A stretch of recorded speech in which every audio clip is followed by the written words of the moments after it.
I never thought a single sentence could erase 12 years of marriage, but the moment my wife said, "My ex needs me more, so I'm going to be with him," I felt something inside me shut off. Not explode. Not shatter. Just go quiet. Like a switch flipped and the room suddenly lost its sound.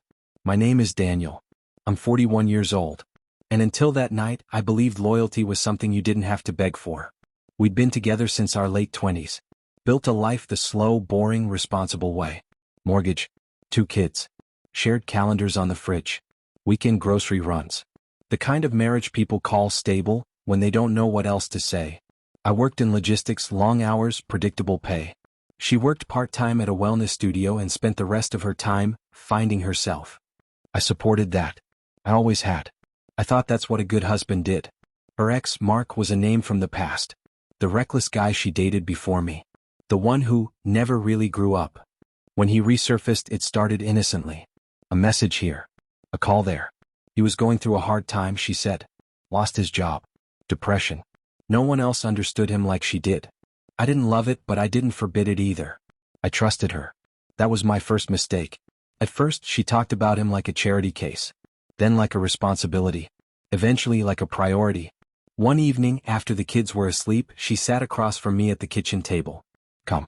Almost rehearsed. She didn't cry. Didn't raise her voice. She just said it. That sentence. Like she was choosing a different brand of cereal. My ex needs me more, so I'm going to be with him. I remember staring at the grain in the wooden table, trying to process how casually she'd just ranked our lives. I asked her what she meant. She sighed like I was being slow. You're strong, Daniel. You'll be fine. He's not like you. He's fragile. He needs support. That's when I realized what I had been reduced to. Not a husband. Not a partner. A safety net she assumed would always be there, untouched, no matter how far she wandered. I asked about the kids. She said they'd understand someday. I asked about us. She said people grow apart. I asked if she loved him. She didn't answer. That silence was louder than anything she could have said. She moved out a week later. Packed a suitcase, kissed the kids on the head, promised to call every day. Promises are easy when you don't plan to keep them. The house felt different after she left. Not empty. Hollow. Like the walls were waiting for something that wasn't coming back. The first month was the hardest. Not because I missed her, but because I kept expecting her to return. To realize she'd made a mistake. To knock on the door and say she was thinking clearly again. She didn't. Instead, her calls became less frequent. Shorter. Distracted. Always in a hurry. Always somewhere else. Friends tried to console me. Told me I deserved better. Told me it wasn't my fault. I nodded and smiled and went back to packing lunches and folding laundry and pretending I wasn't watching my life collapse in slow motion.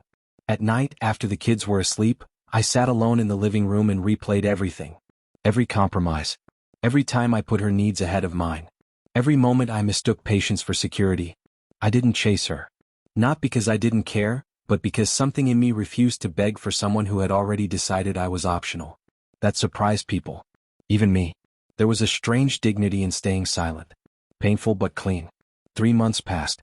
Then 4. I heard things through mutual friends. Mark wasn't doing better. He wasn't looking for work. He wasn't grateful. He was exactly who he'd always been. Unstable. Demanding. Draining. The difference was now she was the one carrying him. Still, she didn't reach out. Pride is a powerful thing when you don't yet feel the consequences. By month 6, I had adjusted to the new normal. Not healed. Just functioning. The kids had routines.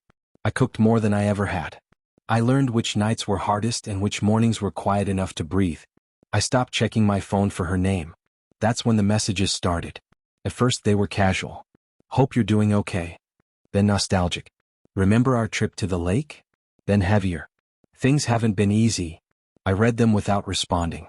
Not out of spite. Out of clarity. I knew where that road led. One night, close to midnight, my phone rang. I almost didn't answer. But something told me to pick up. She was crying. Not the soft kind. The broken kind. She told me she was exhausted. That Mark had changed. That he took her for granted. That she felt invisible. I listened. Quietly. The way I always had. Then she said it. The words I'd once waited for. I think I made a mistake. I closed my eyes and felt nothing. No relief. No triumph. Just a calm understanding. Because somewhere between the moment she chose him and the months she spent proving why, I had changed too. She asked if she could come by. Just to talk. Just to see the kids. Just to see me. And that's when I realized something she hadn't yet figured out.